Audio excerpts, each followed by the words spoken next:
Hello friends, मैं हूं सुतीक्षा और आज मैं पतरोड़े, पात्रा, आलू वड़ी, पतौड़ और रिकवच की रेसिपी आपसे शेयर करूंगी। ये एक ही डिश है जो अलग अलग राज्यों में इन नामों से जानी जाती है। तो चलिए स्टार्ट करते हैं।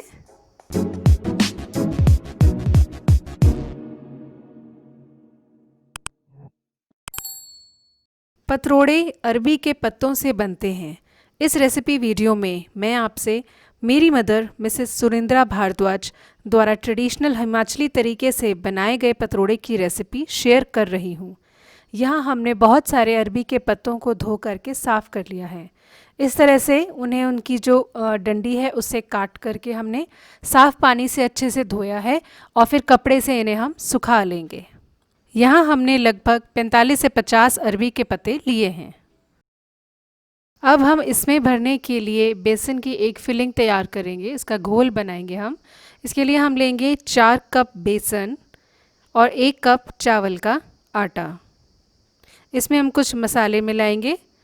1 छोटा चम्मच अजवाइन पाउडर, 1 टेबलस्पून जीरा पाउडर, 1 टेबलस्पून धनिया पाउडर, 1 टीस्पून अमचूर, 1 टीस्पून हल्दी पाउडर, 1 टीस्पून लाल मिर्च पाउडर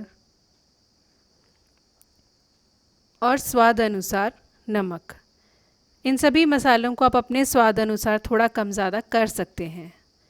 फिर हम इसमें डालेंगे 4 बड़े चम्मच सरसों का तेल। इन सभी मसालों को बेसन और चावल के आटे के साथ अच्छी तरह से मिला लेंगे और फिर थोड़ा थोड़ा पानी डालते हुए हम इसका एक बैटर तैयार करेंगे। आप यहाँ पर हाथ की जगह एक विस्क भी यूज़ कर सकते हैं। बस इसे अच्छी तरह से मिलाते जाना है और पानी थोड़ा थोड़ा करके डालना है ताकि हम बेसन के जितने भी लम्स हैं वो अच्छी तरह से निकाल सकें और एक बहुत ही अच्छा सा बैटर हमारा तैयार हो जाए। इसे थोड़ी देर के लिए आप हाथों से या विस्क से जिससे भी घोल रहे हैं अच्छी तरह से उसे हम बीट करेंगे और इस कंसिस्टेंसी पर आपकी जो फिलिंग है, बेसन का बैटर है, वो आ जाना चाहिए। अब हम पतौड़े को शेप देंगे।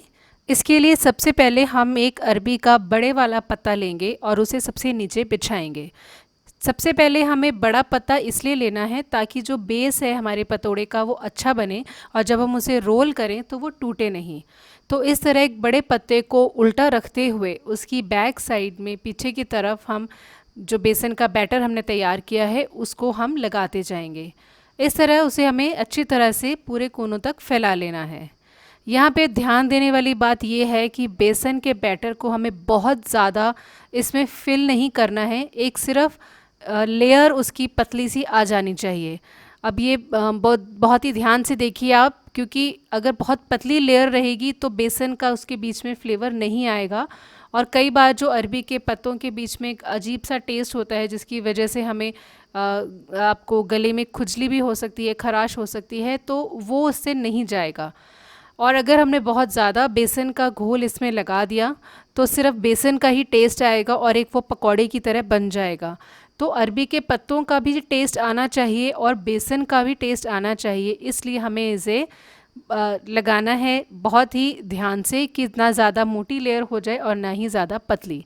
अब आपने देखा होगा कि किस तरीके से हम एक बार इस तरफ रखते हुए और एक बार सामने की तरफ रखते हुए उल्टा पत्तों को हमने रखा है और इस तरह से हम उन्हें एक के ऊपर एक लेयर करते जा रहे हैं। तो लगभग इस तरीके से 7 से 8 पत्तों को आप एक दूसरे के ऊपर लेयर कर दीजिए। अगर आपके पास छोटे पत्ते हैं तो इस तरीके से आप एक साइड में 2 पत्ते भी एडजस्ट कर सकते हैं। तो इसलिए हमने पहले बड़े पत्ते को नीचे इसलिए रखा था कि जो बीच में हम छोटे पत्तों को रखेंगे तो उन्हें अच्छा सा सपोर्ट मिल जाएगा। तो इस तरह से हमने बहुत सारे पत्तों को इसमें लगा लिया है, लगभग 7 से 8 या फिर कई बार 10 पत्ते भी हम इसमें लगा लेते हैं अगर छोटे हों। तो इस तरह से ये एक ही पतोड़ा है जो भी बन रहा है और जिसको हम अभी शेप करेंगे।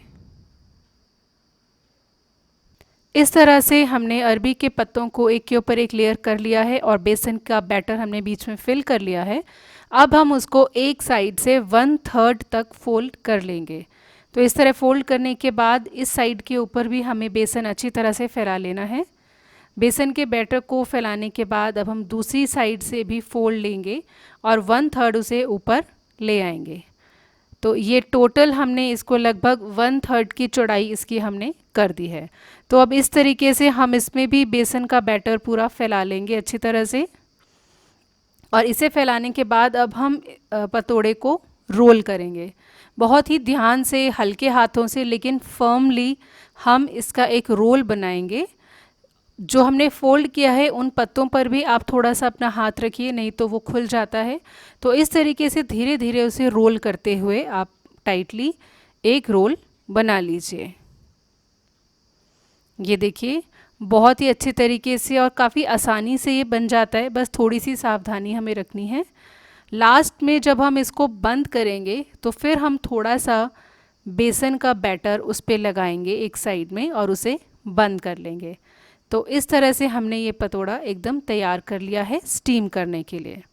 अभी हमने सारे पतोड़े इस तरह से बना लिए और जितने पत्ते हमारे पास थे उसमें से 7 पतोड़े हमने तैयार कर लिए हैं और अब हम इन्हें स्टीम करेंगे।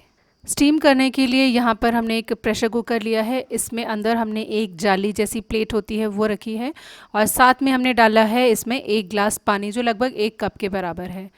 इसमें हम पतौड़े को रखेंगे अच्छी तरह से, एक के ऊपर एक स्टैक करके आप रख दीजिए, कोई प्रॉब्लम नहीं है ऊपर तक अगर पतौड़े आ जाएं। तो इन सभी 7 पतोड़ों को हम एक साथ ही स्टीम करेंगे। स्टीम करने के लिए जब हम कुकर को गैस पर चढ़ाएंगे तो हमें उसकी विसल नहीं निकालनी है, उसे विसल के समेत जैसे हम प्रेशर कुक करते हैं वैसे ही करना है।